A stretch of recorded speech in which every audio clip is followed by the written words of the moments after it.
We had a client that we worked with, and she was really struggling with profitability. She kept raising tuition. She actually did 3 tuition increases within a 15-month cycle, and she still could not catch up. So I helped her work with our 6 money leaks in schools, and she only used 3 of the 6 money leaks and cut her expenses by 50%. 50. She did not fire anyone, she did not slash any of her programs, and she did not work more hours. Again, the 6 money leaks are not hacks or spreadsheets. These are patterns. They are small decisions that feel so normal that your school does, but they quietly drain your school's profit. So if you've ever wondered why you're working so hard, but still not seeing the return, this is your first step to clarity. Click the link in the show notes and find out what it's actually costing you.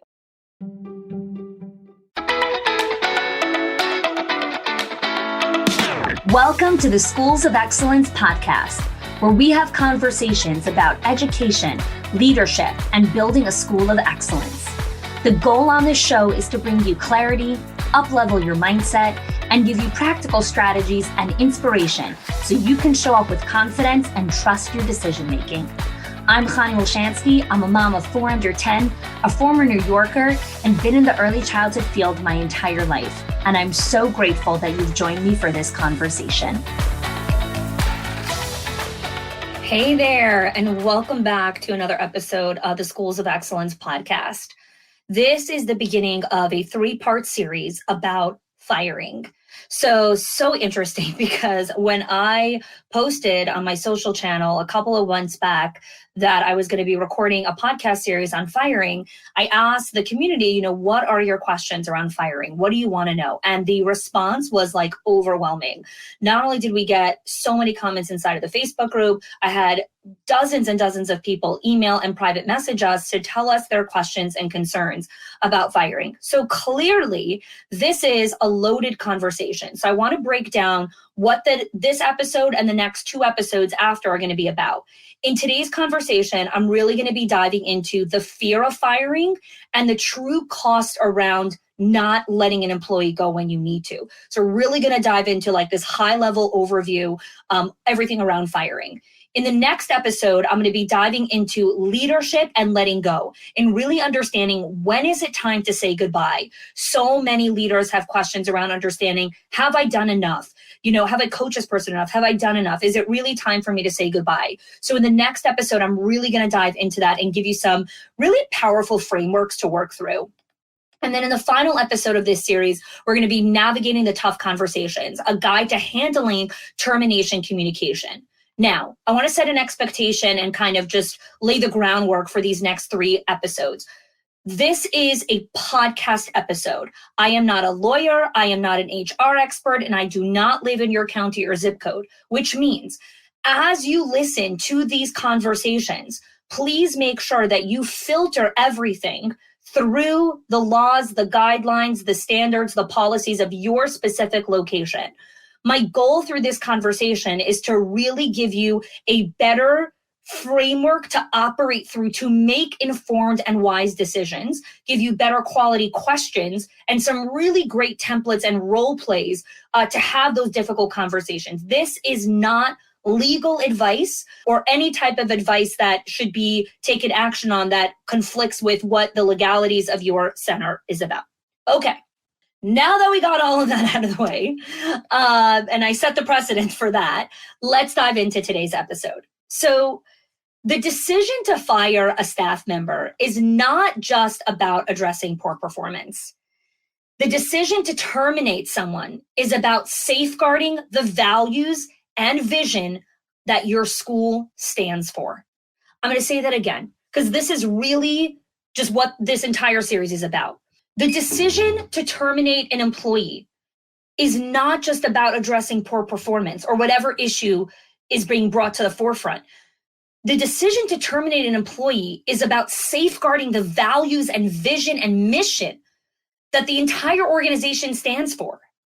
Now, it's natural to be apprehensive about potential consequences and backlash and concerns and in the world of social media, all of that kind of stuff, and just the overall school culture.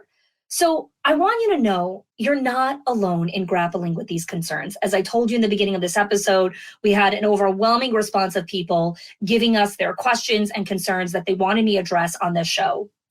So throughout this series, I'm going to draw on a lot of research, real life stories, and expert insight to guide you through this very challenging terrain. So I want us to understand that firing and terminating employees, whatever you want to use for it, is a lot about understanding your motivation, understanding why you're doing this, and ensuring that you're coming from a place of connected to the company's why and mission and vision and values, and not from a place of, I've had enough, I'm burnt out, I can't take it anymore. We almost never want to make decisions from that place, not just in the context of termination, but really in the context of any decision that the school is making should not be made from a place of desperation or scarcity. It should be intentional and thoughtful, and that you really understand what you're diving into. The other thing to understand about termination is there's a lot of positive outcomes that can emerge from well-managed turnover. And the reason I use the term well-managed turnover is because 100% retention is actually not the goal. We don't want 100% retention, because if your school is evolving and growing and moving to the next phase of the evolution of what the company is turning into, naturally there's going to be people that are not going to want to go along for the next bus ride or the next stop. So well-managed turnover, right? Not turnover, you're having mass exodus because of issues that are happening inside of leadership or culture, but well-managed turnover that's intentional and thoughtful could be an incredible blessing and opportunity for the organization. I firmly believe that prioritizing the well-being of your school and yourself as a leader is the key to making informed decisions about termination. So let's start with kind of the top 3 reasons that people fire people. Number 1 is performance issues. When employees consistently fail to meet expected standards of their roles, it impacts the overall effectiveness and productivity of the organization.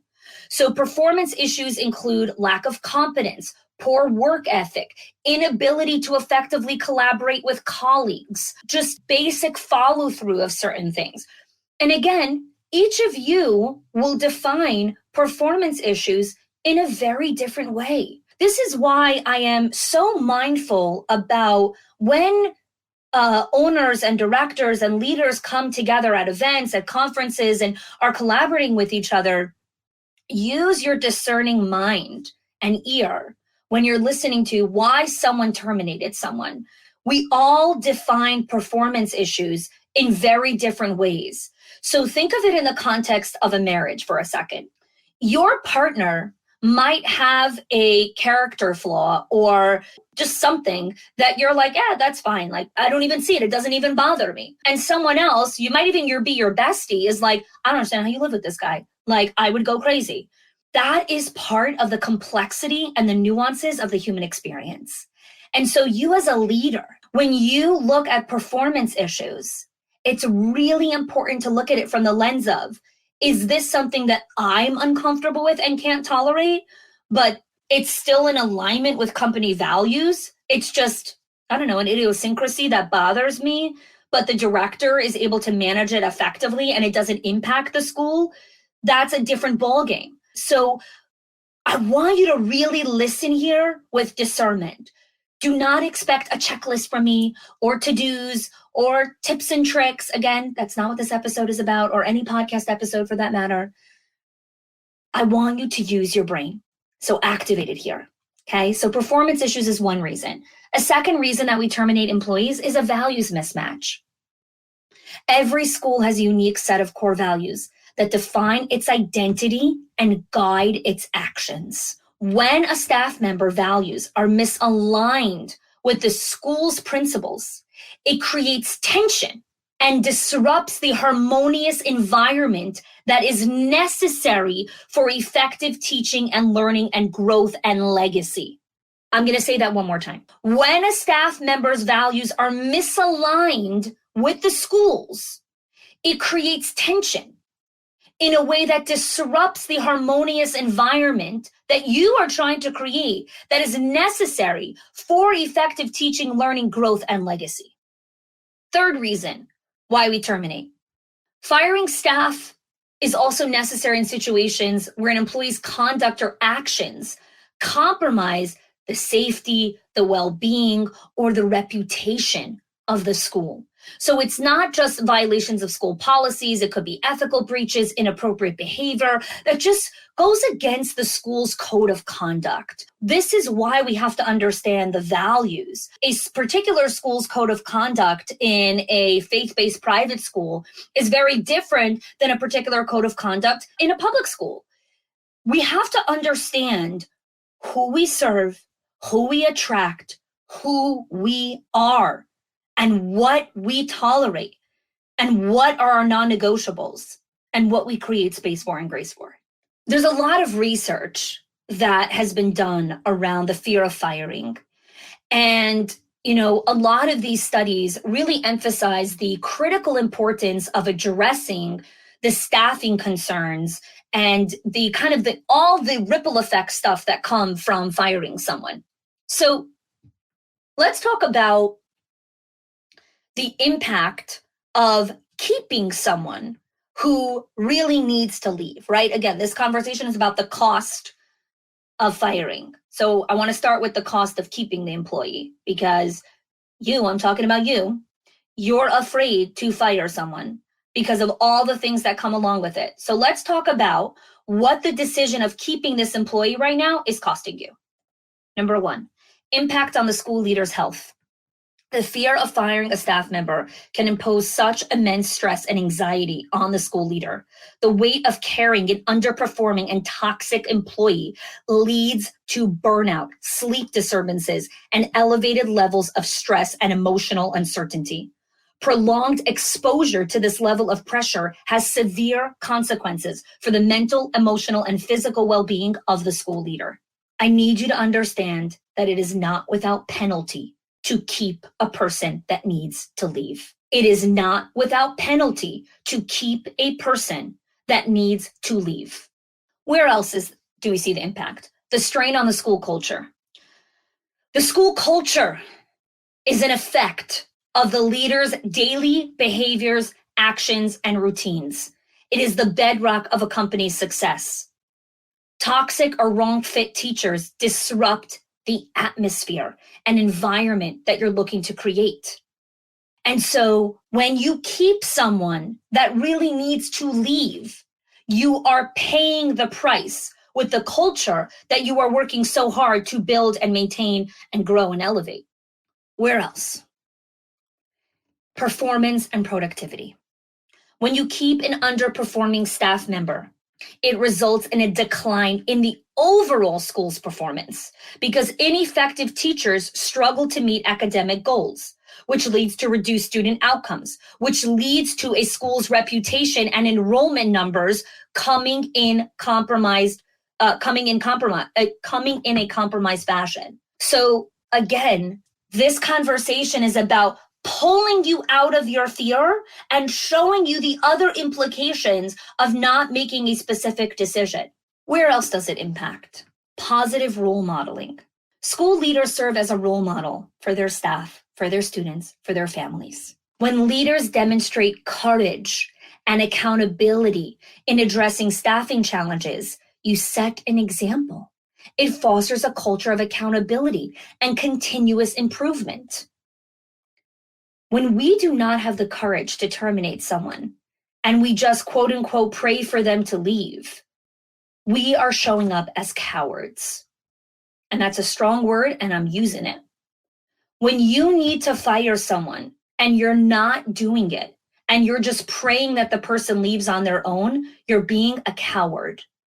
You need to be brave and courageous. Now, you could be scared and need advice and wise counsel on how to go about that.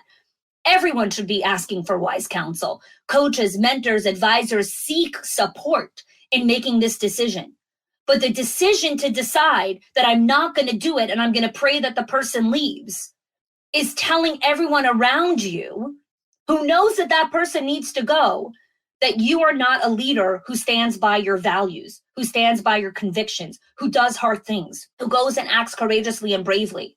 And then we want our teachers to go and act courageously and bravely and implement new curriculums and try new, discipline strategies with the children and engage in new opportunities with parents. How are we expecting teachers to go do that when we are terrified to go do something that every single leader on the planet needs to learn how to do, which is fire someone? If you are in a position of leadership and you do not feel that you can build up the courage and the stamina to fire someone, you're in the wrong seat. You are in the wrong seat. Part of leadership is doing tough stuff, and that means terminating people sometimes. And if you don't know how to do that, ask for advice. Get a coach to support you and help you. Listen to this podcast and get some help on how to do it. Do not just stand by idly and hope that the person leaves. Be brave. Be brave. We need that type of leadership. We have way too many cowards in leadership in the government and everywhere else. You be brave, courageous school leaders. So I want to tell you a story. Again, whenever I tell you a story, names and some identifying details are changed to protect the privacy of a client, but the story is true. So I want to tell you about Janine.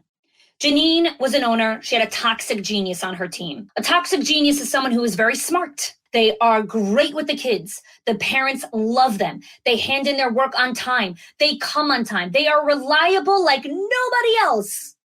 And they put other staff members down. They have a vibe of drama. When you are next to them, you will get sucked into the vortex of gossip. It's just a vibe. Now, Janine was really torn. She had just opened up her 4th location and she barely had capacity to deal with all the impeding issues that were coming her way. So she told her director of that location, deal with it. The director, her name was Clara, kept coming to Janine and said, listen, I need to fire this person. I need to let them go. But Janine had created a culture with her directors that if anyone needed to fire someone, it had to go through her. She had to approve of it. So Clara's like, you told me to deal with it, so I want to go deal with it, and I want to let this person go. But Janine was holding on. She's like, no, you can't fire her. So I was on a call with Janine, and I said, I don't understand. How do you not trust your directors to make such an important decision? I said, you trust them with making an actually even bigger decision, which is who to hire. That you trust them to do. Why do you not trust her discernment in letting this teacher go? She was quiet. She's like, I can't deal with this now, honey. I'm like, okay. She let it go on for another 12 months. In that time frame, she developed high blood pressure. And as a result of the other stressful factors of opening other locations, she could not sleep at night. She was barely making it through 2 or 3 hours a night. So on a coaching call, I asked Janine, I said, Janine, me and you, eye to eye, talk to me heart to heart right now. When is enough enough? What does this teacher need to do for it to be the final straw that you let her go? She couldn't answer me. I said, Janine, you have lost over $50,000 by keeping this teacher. So her mouth drops and she's like, what do you mean? I said, 5 teachers have left because of her. I spoke to your director, and in the exit interviews that this director conducted with 5 of your teachers, 5 of them said that they left because of this teacher. 5 of them. Now, when a teacher leaves, you lose 1.5 of their salary, which means you have lost over 50 grand. How much more money do you need to lose for you to finally say, I'm done. I'm done. She started crying, and I held the space, and I didn't say anything. And she cried for a couple of minutes, turned off her screen, turned it back on, and she said, I'm done. I'm doing it today. I said, okay, text me when it's done. 3 hours later, she messaged me, I did it. The next morning, she texted me at 6 a.m. Connie, it's the first night I've slept, and I can't even remember how long. I know that you're listening to this episode, and there's a part of you that resonates with that story. Whether you've kept someone on and you felt the physical or emotional impact of holding someone longer than you need to, or maybe you haven't even calculated how much money you've lost by keeping a particular employee. This is why we're having this conversation. So I want to address another area here, and then we'll wrap up today's podcast. And next week we'll dive into, when is enough, because that's a big piece that I want to talk about. We need to understand why we have to prioritize the leader and the team's well-being. School leaders like yourself, because you're listening to this podcast, shoulder a heavy burden when dealing with staffing issues. And sometimes we don't realize the toll that it takes on our personal, just our lives. And by prioritizing understanding what we need to take care of ourselves and setting clear boundaries and seeking support from peers and mentors, you're able to better navigate the emotional challenges that come with firing staff. Because with firing staff, we also have to know how to manage the stress before and after. We have to know how to close our own stress cycle. We have to know how to take care of ourselves after we do something. We have to know how to create support for our nervous system after we do something so challenging. You can't just fire someone and then go on a date with your husband. Please do not do that. The date's going to go to shit. Don't do it. You've got to know how to work within the ebbs and flows of being a leader, which is why we have to prioritize making these decisions to take care of yourself. Why do we have to prioritize the team's well-being? When you don't, you have a decrease in morale. You have an increase in stress of keeping an underperforming employee. And these are two big ones. Erosion of trust. When you keep an underperforming employee, it erodes trust in the team. Team members start to question your ability to make tough decisions. And they start to wonder, why isn't accountability being followed through here? Trust is earned. You have to earn your people's trust every day. Every day that you keep a teacher that needs to be fired, you are destroying and eroding trust in your culture. And the second one, disruption of team dynamics. When a team member doesn't meet expectations or negatively impacts the flow of the team, it disrupts the whole org chart. It leads to conflicts, decreased collaboration. And it significantly hinders the ability to work cohesively towards the common goals of the organization. So I want to leave you with this here. If you have someone who you know you need to let go of, and you're scared, and you're worried, here's what I want you to do. Number one, I want you to take some time alone in nature. Nature is healing, and nature brings divine clarity. Nature is healing and brings divine clarity. Take time in nature. Even if you live in the city, please find somewhere to go where there are trees and fresh air or water, or you've lived near mountains, bless your soul. Go somewhere in nature and go to reflect there with a journal and answer some questions. Why am I afraid? How do I call upon the courageous and brave person inside of me? Because it exists. What am I afraid is going to happen?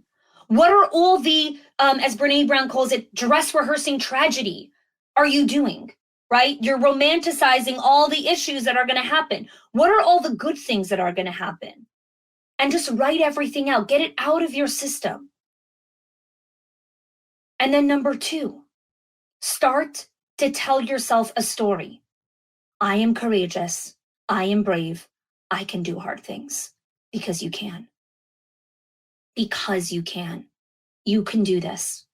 In next week's episode, I'm going to dive into understanding the coachability of a team member, understanding when enough's enough, understanding just how to start preparing for those conversations, how to be documenting certain things, and everything alike. So I'm looking forward to that as well. If you enjoyed today's podcast episode, please do us a quick solid. Leave us a rating and a review. When you leave us reviews, it helps other people find out about this episode. If you enjoy this, share it with your friends. That's how so many people have discovered the podcast as well. So super appreciate you guys doing that. And again, if you are looking for mentorship, support, community, and just want guidance, I would love to have you apply to our Directors Inner Circle, to our Owners HQ program, and see if it's a good fit. See if now's the right time for you to join us. So thanks for listening to today's episode, and we'll see you in the next one.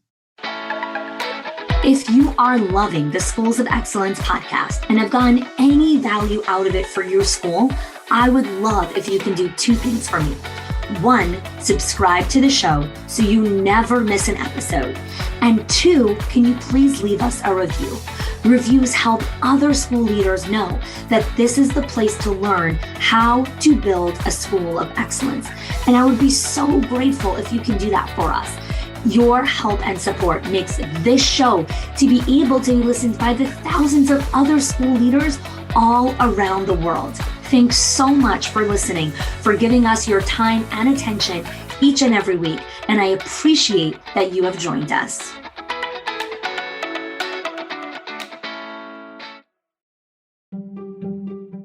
If your accountant has ever told you to cut back on professional development or slash your teacher appreciation budget or your staff development budget just so you could stay afloat, or has told you, hey, you probably can't go invest in that program, please listen.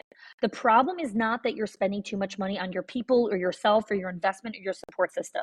It's that your school has invisible money leaks that are draining your profit, leaks that no spreadsheet will ever catch or accountant. So I created the 6 money leaks of schools that show you the 6 core areas that schools lose money every single month without realizing it. If you close even one of them, your profits will start to soar without sacrificing your team. Go get it now and stop blaming the things that are actually building your school.